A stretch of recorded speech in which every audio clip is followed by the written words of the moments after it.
जिस तरह माँ जो है शिशु बच्चे के देखती है, उसको चिंता पोता लगा हुआ है, यदि जब बच्चा रोता है तो माँ सबसे गोदी को उठा देती है। उसी तरह जब हम लोग मन ही मन में जपते रहेंगे, कभी ना कभी एक भगवान किसी न किसी रूप में दर्शन तो देंगे। मन चंगा तो कटौती में गंगा। मन जो होता है जब हम लोग पवित्र हो जाएगा तो कटौती में गंगा को पवित्र कर दिया जाता है। ऐसे ऐसे महापुरुष पृथ्वी लोग पर हम लोग के भारत खंड में हुए थे। रविदास जो भगत थे कटौती में गंगा मैया के पवित्र कर दिए थे। हम लोग एक फूल चढ़ा देते हैं तो सोचते हैं कि हम भोलेनाथ को बरसाइए। अरे भोलेनाथ को हम लोग क्या कहेंगे, भोलेनाथ हम लोग ने क्या नहीं दिया है। इंसान की कभी भी अहंकार नहीं करना चाहिए। धन दौलत ये तो आना जाना चीज है, ये तो यही रह जाएगा। हम लोग आए थे इसीलिए, लेकिन हम लोग आए थे मोक्ष की प्राप्ति करने के लिए, लेकिन हम लोग धन के चक्कर में फंसे हुए हैं। वहाँ रावण जो था गणेश जी के देवता है, गणेश जी अति प्रसन्न होते हैं, कहते हैं कि मैंने अपनी माँ का वचन के पूरा कर दिए। जब हम माँ के वचन के पूरा नहीं करते तो मैंने पुत्र कहलाने के धर्म नहीं होता है। माँ के पुत्र के प्रति उतने अपेक्षा रखना चाहिए जितना मेरा पुत्र काम कर जाए। ज़्यादा अपेक्षा लेना भी पाप होता है और देना भी पाप होता है। पुत्र से ज़्यादा अपेक्षा भी नहीं करना चाहिए। इंसान को ना कभी पुत्र के आश्रित रहना चाहिए। अपना जब तक जियो अपना कर्म करते रहना चाहिए। इसके तुरंत पिता परमेश्वर कर्म करने के लिए दिया है और हमको अच्छे कर्म करना चाहिए। मन में उठो, कभी भी सोचो कि नहीं भाई किसी को खाएंगे नहीं, उसको देंगे। अच्छे की परमात्मा पुण्य रखता है, उसी को बोलते हैं सत्कर्म। जब हम सोचते हैं नहीं किसी के रूप में अपना घर भर लें, उसको बोलते हैं अधर्म। इंसान से अपना मन ही बताता है जब अच्छे कर्म करते हैं, बुरे कर्म करते हैं। जब हम लोग मन पर विजय पा लेंगे तो संसार में किसी चीज की जरूरत नहीं पड़ता है। मन ही खुश करता है कि ये तो मेरा पुत्र है, मुझे सेवा करेगा कि नहीं करेगा। ये पुत्र तो लठ मारता है, तो सेवा कर दिया माँ ने तो पता नहीं चला कि पुत्र मेरा बड़ा कम हो गया। क्या हुआ जब सेवा करना क्या हुआ तो लठ से खड़ा हो गया।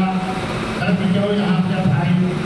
इसीलिए संसार में हम लोग अपने कर्म करते रहना चाहिए। सब कर्म करेंगे।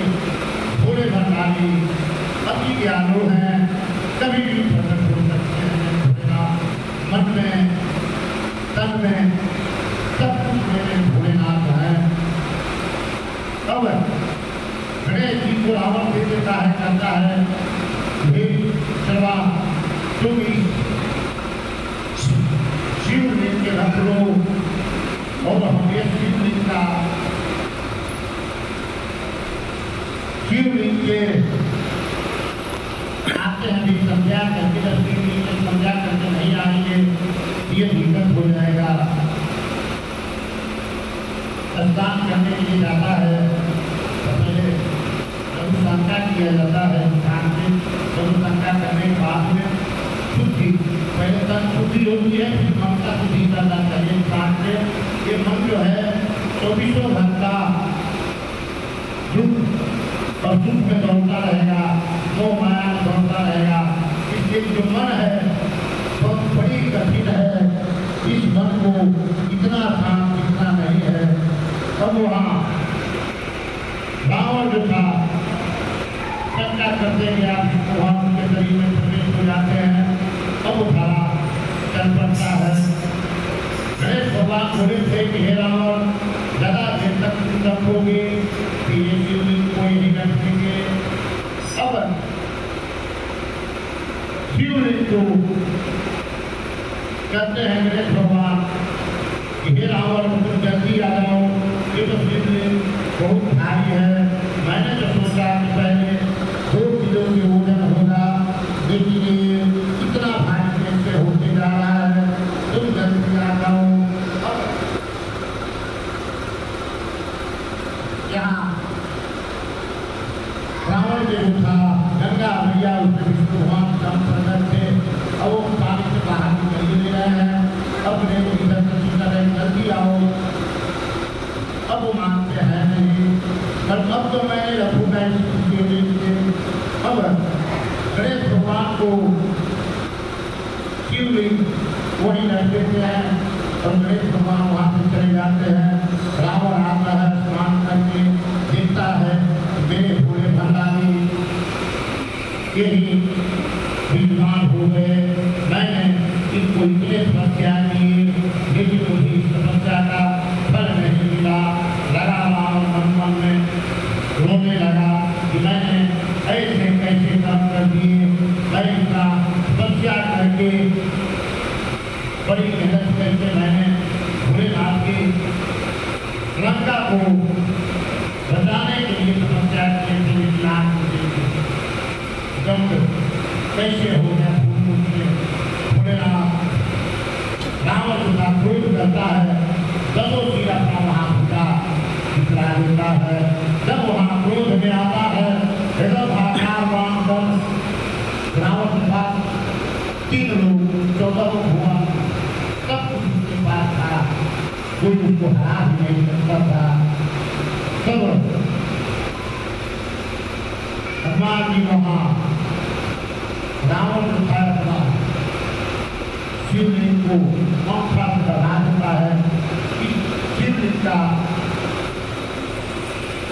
वरदान मानने पड़ता है। वैदिक का नाम से शिवलिंग का पूजा होता है। इस वैदिक शिवलिंग को दर्शन करने से मोक्ष की प्राप्ति होता है। वहाँ जो था जो रावण शिवलिंग को पंखा से लगा दिया था, वही शिवलिंग वहाँ दब गया था। जब वहाँ शिवलिंग दबा था उसी समय से वो बैजनाथ धाम के नाम से मंदिर वो पड़ा। आज वो मंदिर झारखंड में है। लोग वहाँ जल चढ़ाने के लिए कई रात चले जाते हैं। वहाँ आप लोग आज तो मीडिया इंडिया हो गया है, मोबाइल में भी आ जाता है पारो ज्योति कहाँ है। पहले लोग दर्शन करके पता लगाते थे, लेकिन आज का तो गूगल बाबा से लगाइए और रात के पारो ज्योति पता चल जाएगा कहाँ ज्योति है। अब रावण वहाँ से चला जाता है उदास होकर माता के पास। यही माता देखती है छोड़ हो जाती है। फिर रावण फिर त्याग किया, मैंने तो शिवलिंग को ले तो लिए थे माता, लेकिन मुझे वो लेने से फिर वो वापस चला गया। धाम में उनका नाम बात कर दिया और वहाँ भोलेनाथ मेरे वैद्य के नाम से पूजा जाता है। और हम लोग फिर से बच्चे भजन करेंगे, माता जी लोग भी भजन करेंगे। इसलिए ज़्यादा कथा सुनने से भी निद्रा आती है, इसलिए जिसके साथ में लिखा हुआ है बोल शंकर भगवान की लिखा हुआ है। ज़्यादा देर तक जब हम लोग कथा पढ़ने लगेंगे तो निद्रा आने लगता है। तो निद्रा को मारने के लिए ताली बजाया जाता है और परमात्मा की ताली दिए हैं, ये निद्रा को मारने के लिए ताली बजाया जाता है। और हम लोग के कभी भी जब हम लोग सो जाते हैं, सोने के बाद में जब हम लोग मच्छर आता है तो कभी नहीं कहता है कि काम पर हाथ चला जाता है। इसीलिए इंसान को कभी भी जब हम लोग परमात्मा को ताली बजाएंगे तो निद्रा कभी भी नहीं आता है।